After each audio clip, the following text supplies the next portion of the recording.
Annapurna jewellery కాసులపేరు festival flat 9.99% VA మాత్రమే ఫిబ్రవరి 7 నుండి 15 వరకు. తక్కువ ఖర్చు ఎక్కువ సేవింగ్. తెలంగాణ మున్సిపల్ కార్పొరేషన్ ఎన్నికల ఫలితాలు వెలువడుతున్నాయి. ఈ ఫలితాల్లో కాంగ్రెస్ హవా కొనసాగుతోంది.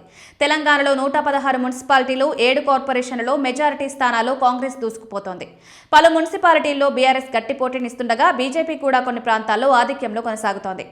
అయితే తెలంగాణ మున్సిపల్ ఎన్నికల్లో జనసేన పార్టీ కూడా ఖాతా తెరిచింది. సూర్యాపేట జిల్లా నేరేడుచర్లలో జనసేన అభ్యర్థి విజయం సాధించారు. మొత్తం 15 స్థానాలకు గాను 9 వార్డుల్లో కాంగ్రెస్, 5 వార్డుల్లో బీఆర్ఎస్ గెలుపొందగా జనసేన 1 వార్డును దక్కించుకుంది.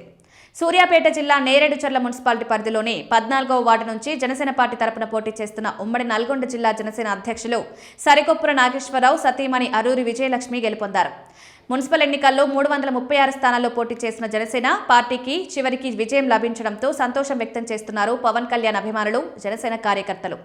ఈ విజయం పార్టీ శ్రేణుల్లో కొత్త ఉత్సాహాన్ని నింపినట్లు పేర్కొంటున్నాయి. తెలంగాణ మున్సిపల్ ఎన్నికల్లో ముందు నుంచి జనసేన పార్టీ హాట్ టాపిక్ గా మారింది. ఈ ఎన్నికల్లో జనసేన పోటీ చేయడంతో పాటు జనసేన అధినేత AP deputy CM Pawan Kalyan municipal ఎన్నికల ప్రచారం చేస్తారని ప్రకటించారు. బీజేపీ రాష్ట్ర అధ్యక్షుడు రామచంద్రరావు, కేంద్ర మంత్రి కిషన్ రెడ్డి స్వయంగా పవన్ కళ్యాణ్ కలిసి తమ పార్టీకి ప్రచారం చేయాలని కోరారు. దీంతో రాజకీయాలు ఒక్కసారిగా హీటెక్కాయి. ఈ క్రమంలోనే కొన్ని అనివార్య కారణాల వల్ల పవన్ కళ్యాణ్ ప్రచార కార్యక్రమాన్ని రద్దు చేసుకున్నట్లు ప్రకటించారు. దీంతో ఇటు జనసేన, అటు బీజేపీ అభ్యర్థుల్లో నిరాశ ఎదురైంది.